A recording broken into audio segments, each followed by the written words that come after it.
Hello everyone. Before we get started, if you enjoyed this video once it's done, please give it a like, share, and comment as well. Doing all three of these things helps the algorithm push my videos to people who may be interested in the type of content that I put out. This really will help me out a whole lot. Thank you.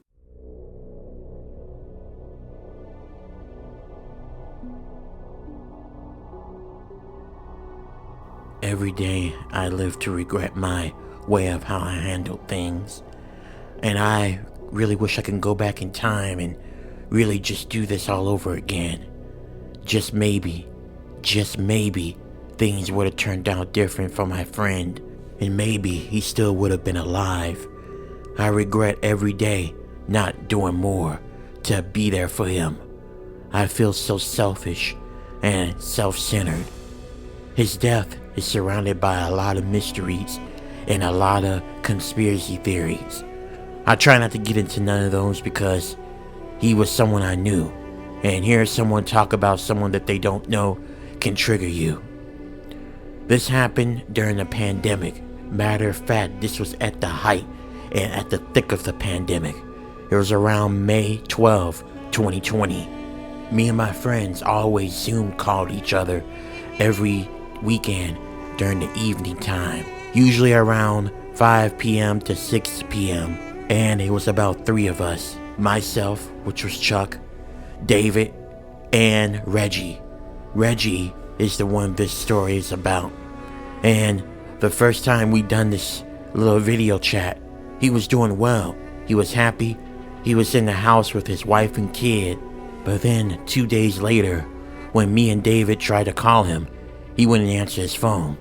Even when we would do our weekly video calls, he wouldn't join in on the call. We got concerned about him. Eventually, I decided to go and visit him.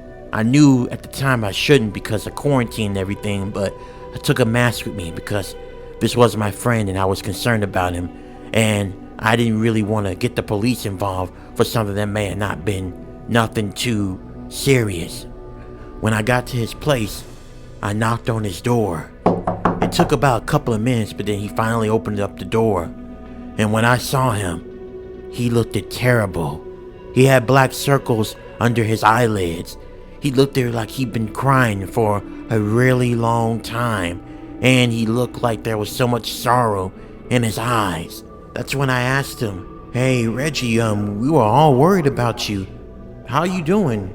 You haven't been returning my calls. I mean, I understand life can, be challenging at times and things happen, but we just wanted to make sure you're all right." He looked up at me with tears in his eyes, and then he told me with his voice shaking, "They're gone, Chuck.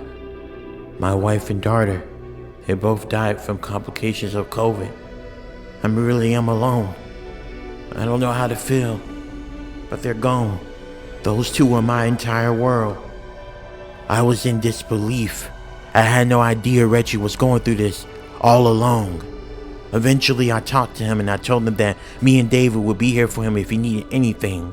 And I didn't try to empathize with him because I don't have any wife or kids, so I can't really understand what it's like to lose someone that you love deeply and a child that you and your loved one created. That's a type of loss that no one should never have to go through. And so my heart ached for Reggie. And then after we got done talking, I let him have time to himself and grieved. He didn't really want no one to bother him. He didn't really want anyone to try to get a hold of him. He just wanted to grieve silently. And I understood. A few days later, I was talking to Devin, and we were discussing a whole bunch of things, including Reggie, about the sudden loss of his wife and his kid. We felt bad for him and we hoped that he was doing okay. As we were talking, I suddenly got a phone call. Actually, it was a video request to join in. It was Reggie, which was odd. I figured that he was grieving. I accepted, and we both looked at Reggie, and we could tell right off the gate something was off with him. He was smiling, but I don't know, his smile didn't look right. His smile looked wrong. I couldn't really tell you, but it seemed like he was smiling, but there was something not right about that smile. Reggie, how are you doing? I heard about what happened, man. I can't imagine what you're going through. How you feeling? David asked Reggie. Oh, David, everything's going well. I actually got to see my wife and kid today, actually. I got to talk with them. It was great, man. It really made me feel a lot better. I gave David a very concerned look, and then I looked at Reggie and I asked him, Reggie, didn't you say your wife and kid died? They did at some point, but Chuck, I was able to bring them back. And I done so because I sacrificed people. And now, because I sacrificed people, he let me see my wife and my kid again. Reggie, what do you mean by you sacrificing people? What are you talking about? David demanded. But Reggie didn't respond. He just laughed and hung up on us. David was very concerned about Reggie, and he really wanted to go visit him, but he lived at 2 states over, and I was the only one that was in the same city as Reggie. Even though I had COVID, but it wasn't too bad when it came to the symptoms, and so I had to make a judgment call because I was very concerned about the way Reggie responded. I put on a mask and I got inside my car and I drove up to Reggie's place. When I got out of the car, I saw that his door was open. I slowly made my way over there and I pushed the door open a bit, and when I came in there was a putrid smell that smacked me right in my nose.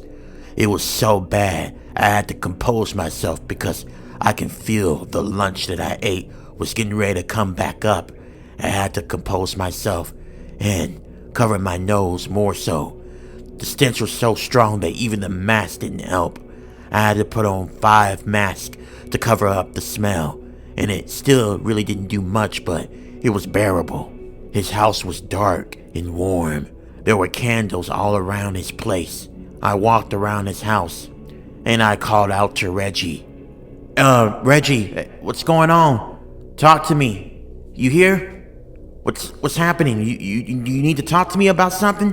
What did you mean over the phone that you sacrificed some people to see your wife and your kid? But I was met back with silence. I didn't hear anything. I turned towards Reggie's room. There was a hallway that led up to his room. I carefully and slowly walked into Reggie's room. As I was making my way, I could swore I heard mumbling. It sounded like some chant. I got closer and I was able to see the room. There were candles flickering all around, and I saw a shadow of Reggie, so I knew he was in there. When I got closer, I was able to see in his room, and just through the opening of the door, I saw something that was so disturbing, I had to hold back a yell. In the room, there was Reggie. He was sitting around candles. There was also a pentagram as well, and there on that pentagram were 4 dead bodies.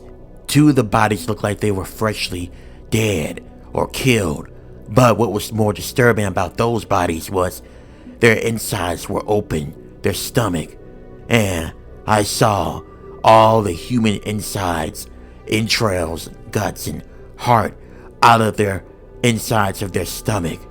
It was so revolting. I had to keep myself from throwing up. The smell was also so strong as well. And then I saw 2 more deceased bodies, and right away I could tell it was Reggie's wife and child. Reggie was just sitting there. He had his eyes all the way up in his head as he was chanting. I made noises, but he didn't notice. Eventually, I called 911, and about 15 minutes later, the cops arrived. When they arrived, Reggie snapped out whatever type of trance he was in, and the cops arrested him. After that, everything else was a blur. I remember seeing Reggie cry and how he was heartbroken and talking about how he misses his family and how it wasn't right that they were gone from him, and that he was told by a devil to sacrifice 2 human beings, and that devil would bring his wife and child back. Now, in no way am I making excuses of what Reggie done. He killed 2 innocent people, but at the same time, I can understand where his mind is at. He just lost his wife and his child, and there was no telling what type of grief that can cause or what type of mental state you could end up in when you receive that type of news. A couple of days later, though, Reggie committed suicide while he was in custody. He somehow was able to sneak pills in, and he overdosed, and he died. When I heard this news, I was more heartbroken than ever, and I really regretted my decision not helping him out more and worrying more about myself. If I had been there for him and pushed to be there for him and ignored his request to be by himself, maybe none of this would have happened at all. Now he's gone. I just hope he's resting in peace